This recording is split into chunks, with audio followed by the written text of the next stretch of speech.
Hello, आप सभी का मेरे चैनल में बहुत बहुत स्वागत है। आप सभी को सर्वप्रथम श्री स्वामी समर्थ स्वामी महाराज की कृपा से आपकी मन की सारी अच्छी इच्छाएं पूरी हो, ऐसी स्वामी के चरणों में प्रार्थना करती हूँ और आज के वीडियो को शुरुआत करती हूँ। आज भैया दूज है, तो भैया दूज की आप सभी को बहुत बहुत शुभकामनाएँ। भैया दूज पे सभी बहनें अपने भाइयों को औक्षण करती है, ओवालती है। कुछ बहनें मायके जाती है या कुछ बहनों के घर पर उनके भाई आते हैं। तो जो भी बहनें अपने भाई के घर जाने वाली है तो उन्हें ओवालते समय भैया दूज में कुछ हमें उपाय करने हैं जिससे कि हमारे भाई की तरक्की हो, जीवन में उसे सफलता मिले, उसके जो भी अड़े हुए काम हैं वो पूरे हो और उसे दीर्घायुष्य मिले। इसलिए हमें कुछ सेवा और कुछ उपाय करने हैं, उसकी जानकारी इस वीडियो में दी गई है, तो वीडियो को लास्ट तक ज़रूर देखिए। मैंने दी गई जानकारी अगर आपको अच्छी लगी तो मेरे वीडियो को लाइक कीजिए, ज़्यादा से ज़्यादा लोगों तक शेयर कीजिए। मेरे चैनल पर पहली बार आए हैं तो मेरे चैनल को ज़रूर से सब्सक्राइब कीजिए, बाजू के बेल आइकन को दबाइए ताकि जब भी मैं ऐसी कोई जानकारी पूर्ण वीडियो बनाऊँ तो उसकी नोटिफिकेशन आपको मिले। तो भैया दूज पर हमें भाई को ओवालना है, तो भाई को ओवालने के लिए हमें तो सबसे पहले तो सुबह सुबह हमें भैया को उट्टन लगाकर उसे अभ्यंग स्नान कराना है।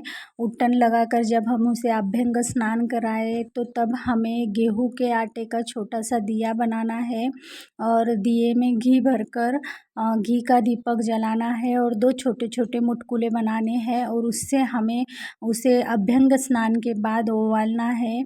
तो जब भी हम भैया को औक्षण करें, ओवाले, तो हमें एक मंत्र बोलना होता है, आला बला टलने दो और बलि का राज्य आने दो। इस तरह से मंत्र का जाप करते हुए हमें हमारे भाई को ओवालना होता है।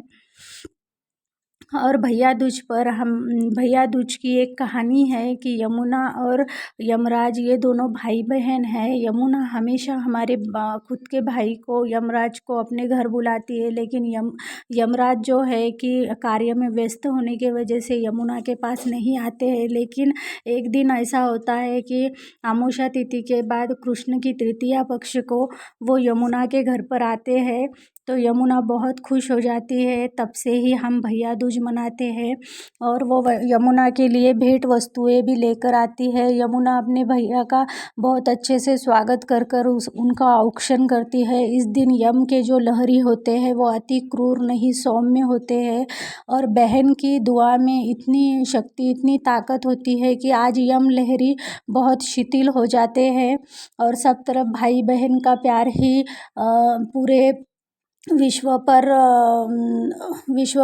रहता है।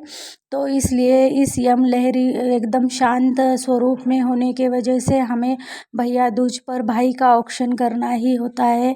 अगर भाई आपके घर पे आने वाला है तो हमें एक उपाय करना है कि जब भी भाई आपके घर पर आए तो आपको एक चावल से भरकर ग्लास अपनी चौखट पर रखना है और उससे भाई का उसकी लात से उस चावल को गिराकर उसे घर में प्रवेश कराना है। चावल के एक भी दाना घर के बाहर नहीं गिरना चाहिए, सारे चावल के दाने हमारे घर के अंदर गिरने चाहिए। तो अगर आपका भाई आपके घर पर आने वाला है तो आप इस उपाय को कीजिए। इससे आपके भाई की भी आर्थिक प्रगति होगी और आपके घर में भी सुख समृद्धि बनी रहेगी। जैसे नई दुल्हन का गृह प्रवेश कराते हैं उसी तरह हमें हमारे भाई का गृह प्रवेश हमारे घर में कराना है। अगर आप मायके जाने वाली है तो फिर आप इस उपाय को नहीं कर सकती। तो मायके जाने के बाद पहले तो उसे अभ्यंग स्नान आपको सुबह कराना है। उसके बाद जब आप शाम में औक्षण करें तो औक्षण करते समय आपको जो मैंने मंत्र बोला है उस मंत्र को बोलते हुए औक्षण करना है ताकि हमारे भाई की तरक्की हो, उसकी जो भी अड़चने हैं, जो भी परेशानियां हैं वो छूट जाए। भाई की तरक्की और मायके को आगे बढ़ता देख कौन सी बहन खुश नहीं होगी। हमारे मायके में सब खुश है, सब सुख शांति से रह रहे हैं, हमारे भाई की तरक्की हो रही है तो हम बहुत ज़्यादा खुश हो जाते हैं।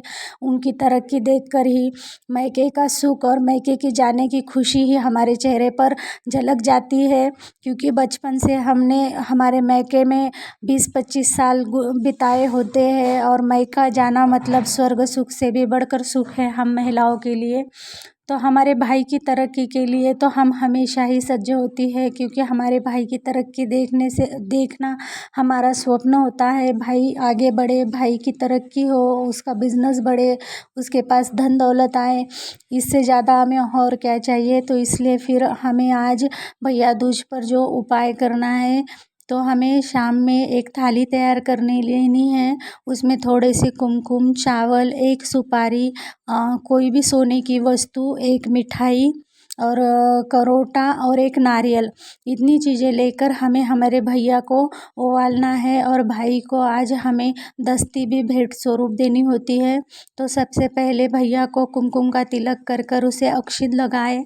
अक्षत लगाकर फिर उसके सर पर थोड़े से अक्षत डालें और जो लाल सुपारी होती है उससे क्लॉकवाइज पहले उसे ओवाले, उसके बाद सोने से ओवाले। सोने से इसलिए ओवाले ताकि हमारे भाई की तरक्की भी सोने की तरह हो।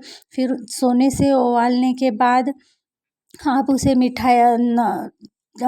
दीपक से ओवाले। तो दीपक जो है ना, हमें पीतल, चांदी या तांबे का नहीं लेना है। हमें शाम में भी ओवालते समय दीपक गेहूं के आटे का ही बनाना है, उसमें हल्दी वगैरह कुछ नहीं डालने, सिर्फ गेहूं के आटे का दीपक बनाना है और 2 मुटकुले बनाने हैं, उसे ओवालना है। फिर उन मुटकुलों को उसके आंग पे से क्लॉकवाइज और एंटी क्लॉकवाइज ओवाल के उन मुटकुलों को रख देना है। उसके बाद हमें और एक चीज़ है, जो घर की ही चीज़ें हैं उन चीज़ों से ओवालना है, ताकि हमारे भाई के ऊपर जो भी अला बला हो या हमारा भाई किसी चीज़ से परेशान हो या वो उसकी तरक्की नहीं हो रही, उसका बिजनेस नहीं बढ़ रहा, उसे नौकरी नहीं लग रही, उसकी शादी नहीं हो रही, किसी भी प्रकार की समस्या हो, उसके लिए एक उपाय करना है।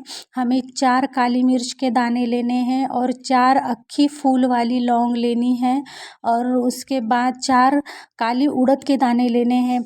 इन तीनों चीज़ों को लेकर घड़ी की दिशा में जिस तरह क्लॉकवाइज उसके सर से 7 बार हमें वारना है और इसे बाहर, घर के बाहर या चौराहा पर फेंक देना है, जिससे कि आपके भाई के ऊपर किसी भी प्रकार की नकारात्मकता, निगेटिविटी है या कोई भी उसे परेशानी है या कोई शनि का प्रकोप हो गया है, राहु केतु का प्रकोप हो गया है, ग्रह दशा अच्छी नहीं चल रही है या उसे कुछ बाधा हो गई है, नज़र दोष हो गया है, सारे दोष इस उपाय से निकल जाएंगे। तो भैया दूज पर ये दोनों भी उपाय ज़रूर कीजिए और मंत्र का जाप भी कीजिए कि आला बला टलने दो और बलि का राज्य आने दो। बलि राजा, ये उसे स्वर्ग की प्राप्ति थी, इंद्र की जगह बलि राजा ने ली थी, इसलिए सारे देवता बलि राजा से डरते थे। लेकिन विष्णु भगवान ने वामन बटुक रूप धारण कर बलि से दान मांगा। दान में उन्होंने 3 चरण जितनी ज़मीन मांगी।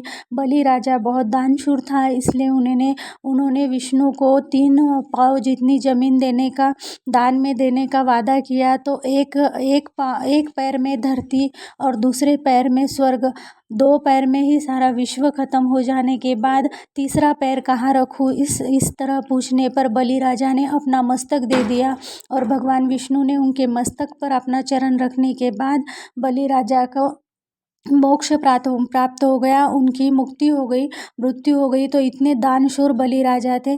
तो इसी तरह हमारे भाई का भी राज्य बढ़े, हमारे भाई के जीवन में भी सुख समृद्धि आए, इसलिए हमें भैया दूज पे उन उपाय को ज़रूर करना है। चाहे भाई आपके घर आने वाला हो, चाहे आप भाई के घर जाने वाली हो, तो तब भी हमें इन तीनों उपायों को करना है।